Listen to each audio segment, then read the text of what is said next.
Thank you for listening to the Dog Trainers Podcast, a podcast created by dog trainers for dog trainers, or anyone who's ever fallen in love with man's best friend. Let's move on to number 5. So Sure. Number 5, you want to read it? Go ahead and read it. Sure. Number 5. Newer trainers tend not to know how to personalize training for the client. Yep. And I think this is kind of going back to the jiu-jitsu references, the white belt versus the blue belt, right? I think You're making me so proud. I know, finally it's sticking. But the idea here is, it is hard to personalize training for the client, especially when you're a newer dog trainer, right? If you have one format and you are, you are pretty much, this is the common mistake. Newer dog trainers try and teach dog owners how they would do it, how they would train the dog. Right. And one of the issues that happens with that is you have more reps than those owners, right? Like, you know where to put your hands, you know how to hold the leash, you know where to push the button, you have better timing, you have all those things. And I remember something as simple as like trying to teach a client to pivot turn, right? Like every dog trainer out there, if you've done any type of leash work, there's a pivot turn. You about turn, you go the other direction, the dog follows. If the dog doesn't follow, he gets a correction. And I remember just trying to teach people to do it quickly and have good timing, something that I could do in a split second. I was so frustrated as a trainer to be like, why can't you get this? Right. Why can't you just turn and pop the leash? Like, it's so simple. It's 2 things. But really, if you break it down, it's like 16 things. Right. You know what I mean? And not everyone's coordinated. There would probably be like 1 out of 8 clients that would be able to get it really easily. And it's just, it was something. But that's where I really learned in those type of circumstances, where I'm trying to teach them how I can do it.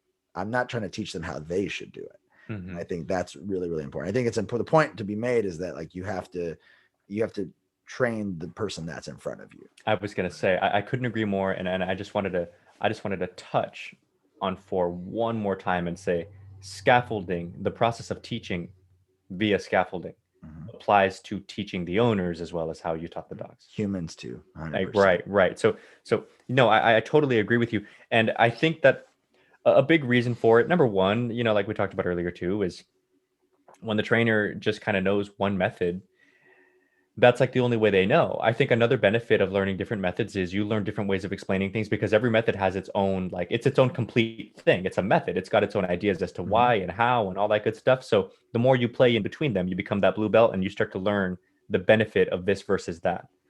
A big issue that I noticed, though, with not personalizing the training for the client, I think is something that Larry Crone said very well, is 20% of its obedience, 80% of its behavior. So dog trainers who, and he got flack on Facebook for the post. I think it was on Facebook, right? Or YouTube. Mm-hmm. Yeah. Dog trainers use like the place command too much. They overuse the place command. Mm-hmm. The place command is a valuable tool. It just may not be the optimal tool all the time, every time. Right. And you shouldn't necessarily waste a whole session teaching it. Exactly. If there's other things you should be working on. Right. Or if the dog just doesn't need it. If the dog, Yeah. So, because it may not be placed, maybe whatever, right? Mm-hmm. So then the problem with cookie cutter type dog training is, if you just have the curriculum and you run the curriculum, what if that's not what they need? Mm-hmm. I've done that too. And or like, what if it's what they need, but you're not teaching it in the sequence that they in particular are going to be good at learning, or all these different things. So it's important to be able to play the game a little bit. An easy example that I think of when how to personalize training for a client is, if everybody has like their rough phases of training, like what's a rough, like here's probably like a pretty safe guideline that somebody uses somewhere for phases of training. Food work, leash work, finishing work. Like, I'm going to move the dog to food, then I'm putting him through leash, and I'm putting him through whatever. Or like food work, leash work, distraction work. Exactly. And then proofing. Right, et cetera, et cetera. And yeah. Right. So then here would be an example of personalizing training for a particular client. Let's say this dog, for whatever reason, just isn't that food motivated, and I'm just not getting that many behaviors out of them. Okay, fine. No big deal. I'm going to start with leash work. But I'll tell you what, once the dog, because I've done leash work, is comfortable, open, willing to work, yada, yada, yada, I'm still going to go back and get my food work done. I'm not going to neglect that part of the process. Just sometimes you got to learn how to play the game a little bit depending on what the dog is giving you. Yep. And these are things that like trainers tend to be comfortable doing, deviating from the game plan, from like the game plan, you know. So to read the dog and the owner in front of you and play the game where you need to. Like what you were talking about, I think just before we started recording, was you were trying to find the way to explain, I learned something and like I noticed it solves this problem, but then I learn another thing and I notice it solves more of the problem, but there's still a little of the problem left. So I gotta learn this other thing. And I feel like I've heard this before. The right thing done at the wrong time is the wrong thing. Yeah. So you do have to be willing to play with the timing of things if that's what needs to be done, so that the owners understand the importance, so that they feel the information, so that they follow up with the information. Yeah. 100%. That's it. Yeah. And that's exactly, and I think that's an experiential thing. I think you have to try things, especially because unless someone coaches you and you can do simulation after, I mean, that's the thing as a dog trainer, there's not a lot of simulation, Right. right? Like They're you are, dogs, they're living animals. How do yeah, you really? yeah. Like you're able to, when you do a board and train again, you're able to repeat and repeat and repeat and fail and then make an adjustment because you have, several weeks to work with the dog.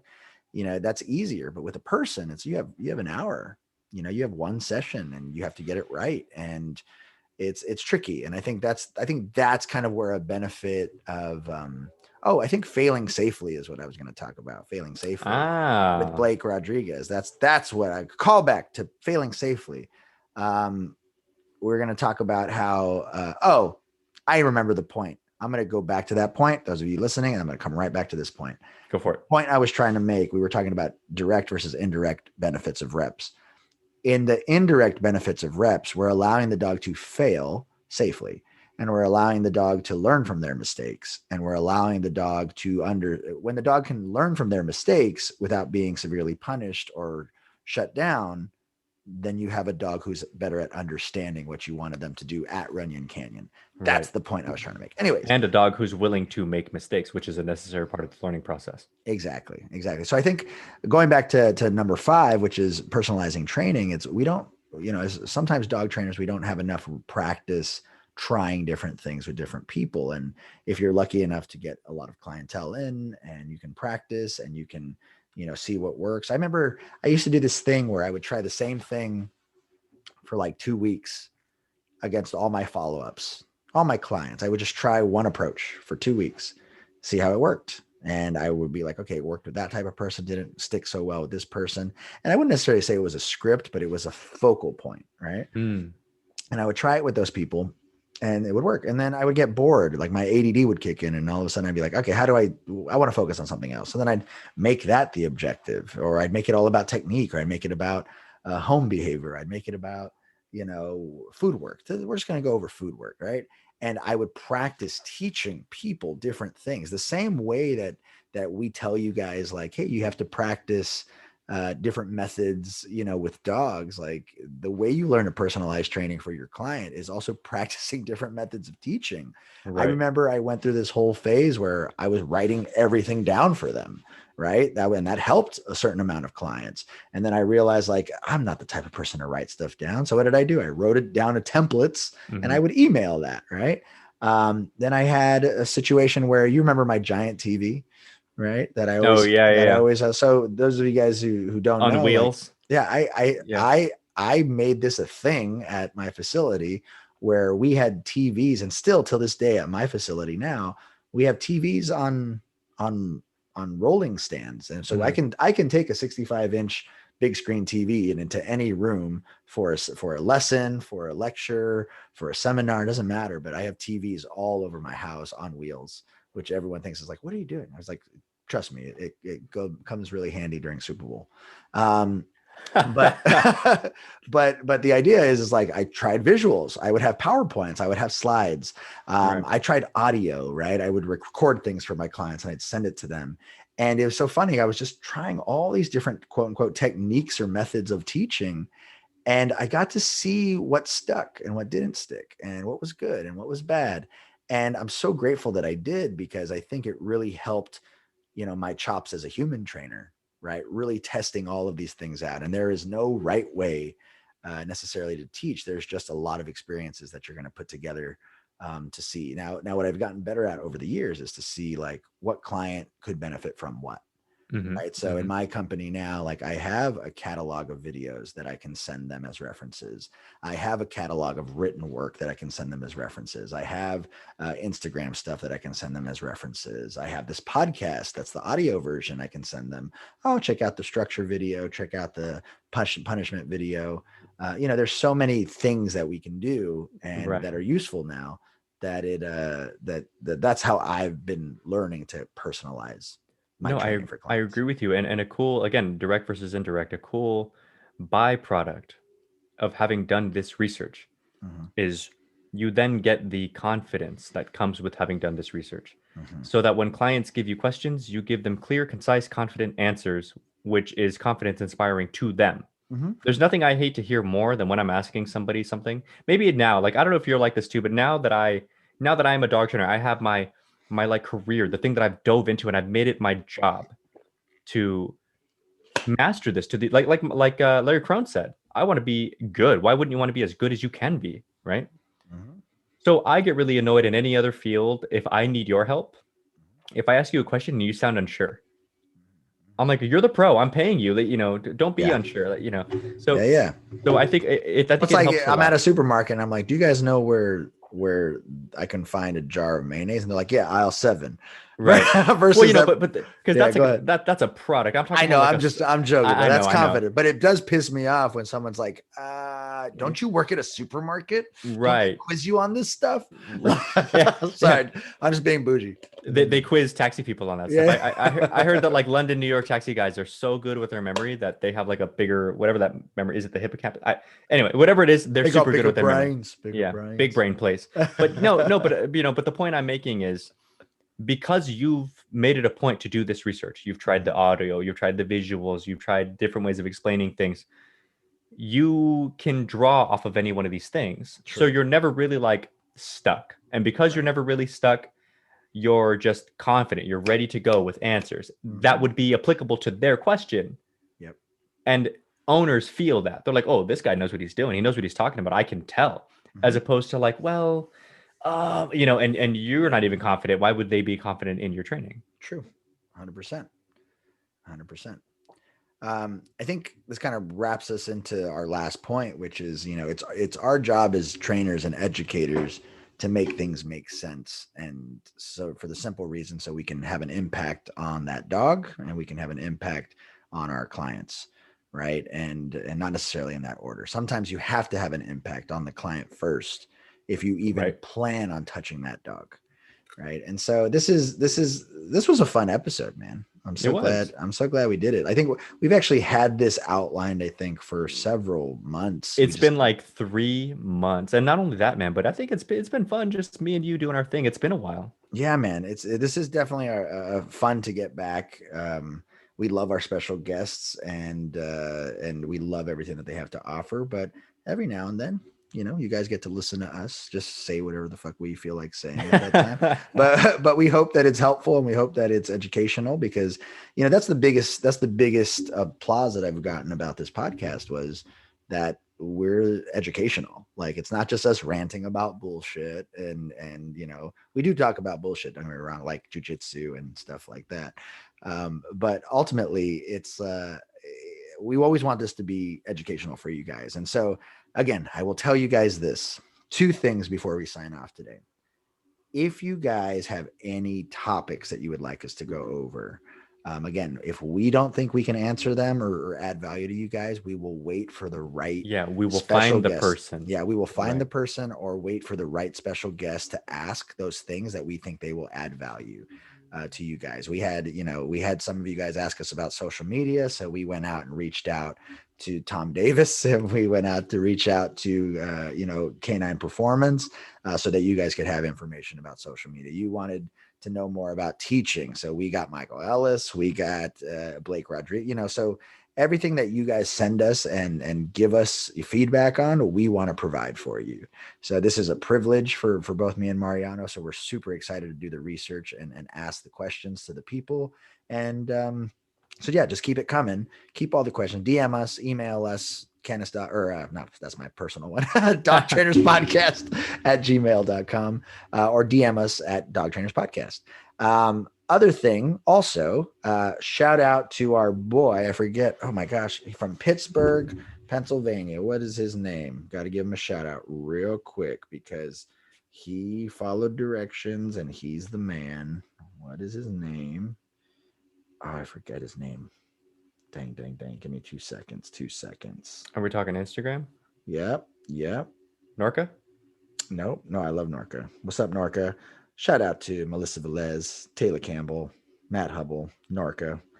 Ooh, we got to tell people who we're going to have on next week, but I'll tell you guys via Instagram. Where's he at, my bro?